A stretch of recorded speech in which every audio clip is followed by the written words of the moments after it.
నమస్తే శ్రీమాత్రే నమః శ్రీ గురుభ్యో నమః. ఇప్పుడు మనకి మే నెల 23వ తారీఖు నుంచి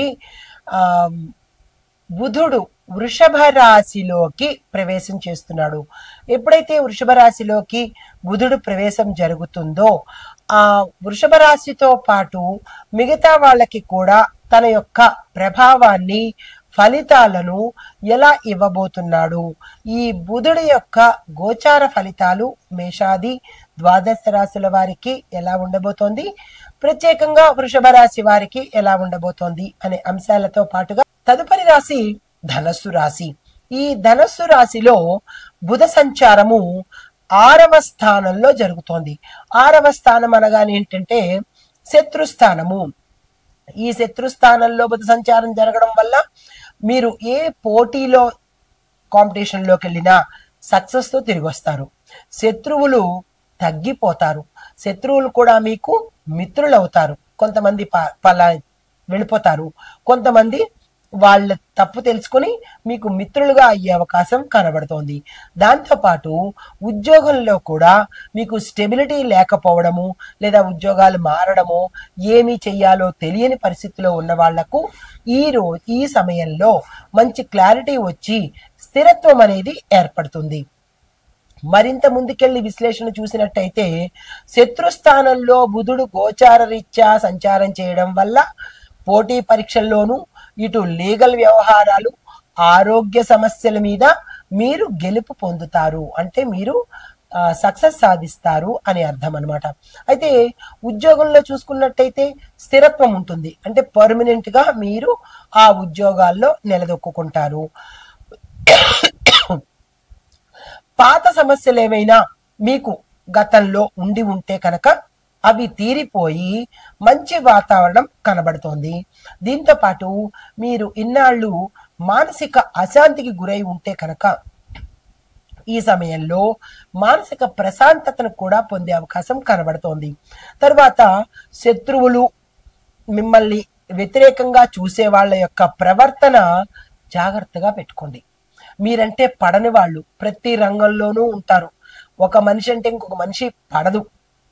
ఎందుకు పడదు అంటే కనుక మనకు మించిపోయి వాళ్ళు ఉన్నారు, మనకన్నా తెలివితేటలతో ఉన్నారు, మనకన్నా చక్కగా ఉన్నారు, ఇలాంటివన్నీ నీచ మనుషులకు ఉంటాయి. వాళ్ళని ఎవరైనా సరే, తల పండిపోయిన వాళ్ళు కావచ్చు, చిన్నవాళ్ళు కావచ్చు, దీనిలో వయోభేదం లేదు. ఎక్కడైనా ప్రతి రంగంలోనూ ఇలాంటి వాళ్ళు ఉంటూనే ఉంటారు.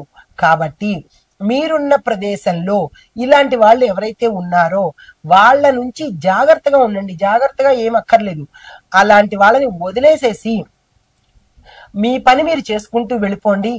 ఇప్పుడు మామూలుగా చెప్పాలంటే కుక్క ఎంతసేపు మొరుగుతుంది? నోరు నొప్పి వచ్చే వరకు మొరుగుతుంది. ఇలాంటి వాళ్ళు కూడా అలాగే అనుకుని పక్కకి వెళ్ళిపోండి, మీ పని మీరు చేసుకోండి. మొరిగి అరిచి మీ మీద ప్రయత్నాలు చేసి అలసిపోతారే తప్ప వాళ్ళు సక్సెస్ అయితే సాధించలేరు. ఇది ఎక్కడా నిరూపణ కూడా కాలేదు. కాబట్టి మీరు అలాంటి వారి పట్ల జాగ్రత్త అంటే లేదు, వదిలేసి పక్కకి వెళ్ళిపోండి.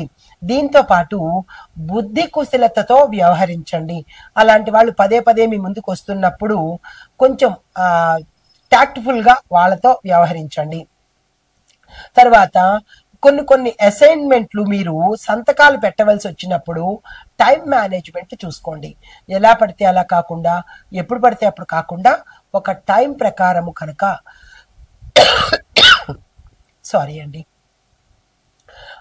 టైం ప్రకారం కనుక టైం మేనేజ్మెంట్ ని ఫాలో అయినట్టయితే సమయానికి ఆ ప్రెజెంటేషన్ ని మీరు ఇవ్వగలుగుతారు. తర్వాత ఆరోగ్యపరంగా చూసినట్టయితే కనుక మానసిక అలసట ఎక్కువగా కనబడుతోంది. అజీర్ణం వంటి సమస్యలు కూడా, అంటే ఇండైజెషన్ ప్రాబ్లమ్స్, గ్యాస్ట్రిక్ ప్రాబ్లమ్స్ ఇలాంటివి వచ్చే అవకాశాలు కనబడుతున్నాయి. దానికి సంబంధించిన ఆహార నియమాలు పాటించుకోండి. ఇప్పుడు స్టూడెంట్స్ కి చూసినట్టయితే కనుక పోటీ పరీక్షలకు ఎవరైతే వెడుతున్నారో వాళ్ళకి ఇది అనుకూలమైన సమయము. తక్షణమే దానికి సంబంధించిన ప్రణాళికలు, ప్రయత్నాలు చేసుకోండి. అయితే ఏదైనా కాంపిటేటివ్ ఎగ్జామ్స్ లో కానీ లేదా ఇంటర్వ్యూస్ ఓకల్ ఇంటర్వ్యూస్ అంటారు కదా, ఆ మౌఖిక ఇంటర్వ్యూస్ లో మీరు చాకచక్యంగా సక్సెస్ఫుల్ గా సమాధానాలు చెబుతారు. మాటలను నేర్పుతో నెగ్గుకుని వచ్చి ఇంటర్వ్యూ సక్సెస్ చేస్తారు. అయితే శుభ సూచనలు అంటే మీకు చెప్పదగిన సూచనలు ఏంటంటే, బుధవారం నాడు పచ్చని ఆకుకూరలు, పచ్చని పళ్ళను దానంగా ఇచ్చే ప్రయత్నం చేసుకోండి. దీనితో పాటు తులసి కొమ్మల దగ్గర దీపం అంటే తులసి మొక్క దగ్గర దీపం పెట్టినట్టయితే విశేషమైన ఫలితాలు పొందే అవకాశం కనబడుతోంది. ఇది ఈ రాశిలో ఉండే వారికి బుధ సంచారం వలన చెప్పదగిన గోచార రీత్యా ఫలితాలు, పరిహారాలు, సూచనలు. నమస్తే. తదుపరి రాశి కుంభరాశి. ఈ కుంభరాశిలో బుధుడు 4వ స్థానంలో సంచారం చేస్తున్నాడు. 4వ స్థానం అంటే భోగభాగ్యాలు, సుఖ సంతోషాలు ఇలాంటి స్థానం అన్నమాట. అయితే ఈ స్థానము మనకి ఎక్కడదంటే కుటుంబంలో సౌఖ్యము, వాహన సౌఖ్యము, స్థిరచరాస్తులలో లాభాలు రావడము, ఇలాగ అన్ని మనకి భోగభాగ్యాలు, ధన లాభాలు, కుటుంబ లాభాలు, ఇలా ప్రతిదీ లాభాలు వచ్చేటట్టుగా ఇక్కడ కనబడుతోంది. మరింత విశ్లేషణగా చూసినట్టయితే కనుక బుధుడు సుఖస్థానంలో ఉండడం వల్ల కుటుంబంలో సౌఖ్యం ఉంటుంది. దాంతో పాటు ఇంట్లో కూడా ఆనందకరమైన వాతావరణం కనబడుతోంది. దీంతో పాటు ఏ నిర్ణయాలు తీసుకున్నా మీరు ఈ సమయంలో సక్సెస్ సాధించే అవకాశం కనబడుతోంది. వెంటనే ఈ సమయాన్ని వృధా చేసుకోకండి. అయితే స్థిరచరాస్తుల కొనుగోళ్ల విషయంలోనూ, ఇల్లు మార్పిడి విషయంలోనూ, వాహన యోగం విషయంలోనూ ఇవి మీకు చాలా అనుకూలంగా ఉండబోతున్నాయి. దానికి సంబంధించిన అంటే ఇల్లు వాకిలు కొనుక్కోవడం కానీ, వస్తు వాహనాలు కొనుక్కోవడం కానీ, ఇలాంటివి స్థిరచరాస్తులు కొనుక్కోవడం కానీ ఇలాంటి వాటికి ఈ సమయము అనుకూలంగా ఉంది. దానికి సంబంధించినటువంటి ప్రణాళికలు వేసుకోండి. తల్లి యొక్క ఆరోగ్యము గతంలో ఇబ్బంది ఉంటే అది ఇప్పుడు మెరుగయ్యే అవకాశం కనబడుతోంది. నూతన గృహ నిర్మాణాలు కానీ లేదా ఇంటి డెకరేషన్ కానీ ఇంటీరియర్స్ లో మార్పు చేర్పులు చేసుకోవాలన్నా ఈ సమయము చక్కని సమయము. ఆ ప్రయత్నాలు చేసుకోండి. ఉద్యోగ విషయాల్లో గతంలో మీకు ఏమైనా టెన్షన్స్ ఉండి ఉంటే అవి తగ్గిపోయి సానుకూలంగా ఉండే అవకాశం కూడా ఈ సమయంలో కనబడుతోంది. అయితే కొంతమందికి వర్క్ ఫ్రమ్ హోమ్ అంటే ఇంటి నుంచి పని చేసేందుకు అవకాశాలు కానీ లేదా గతంలో మీరు ఏదైనా అప్లై చేసుకుంటే ఇప్పుడు మీకు యాక్సెప్ట్ చేసి అది మీకు వచ్చేటట్టుగా ఈ సమయంలో కనబడుతోంది. ఇప్పుడు విద్యార్థులకు చూసుకున్నట్టయితే కనుక చదువులో మీకు ఏకాగ్రత పెరుగుతుంది. దీనితో పాటు మీరు కంబైన్ స్టడీ చేయడం కానీ లేదా ఆన్లైన్ లో మీ యొక్క డౌట్స్ క్లారిఫై చేసుకోవడం కానీ ఇలాంటి ప్రయత్నాలు ఏవైనా స్టూడెంట్స్ చేస్తే కనుక వాళ్ళకి ఇది అనుకూలమైన సమయము. వెంటనే ఆ ప్రయత్నాలు చేసుకోండి. అదే మీకు చెప్పదగిన సూచనలు ఏంటంటే, బుధవారం రోజు మీ తల్లి గారికి ఎక్కువగా ఫేవర్ గా ఉండేటట్టుగా ఉండండి. అంటే ఎంత బయట మీరు ఇది చేసుకున్నా, బయట పనులతో ఇబ్బందిగా ఉన్నా, టైం లేకపోయినా ప్రత్యేకంగా బుధవారం రోజు మీ తల్లితో ఎక్కువ సమయాన్ని గడిపే ప్రయత్నం చేసుకోండి. తర్వాత ఆకుపచ్చని కూరలు, ఆకుపచ్చని ఆకుకూరలు ఈ రోజు మీ ఆహారంలో పెట్టండి.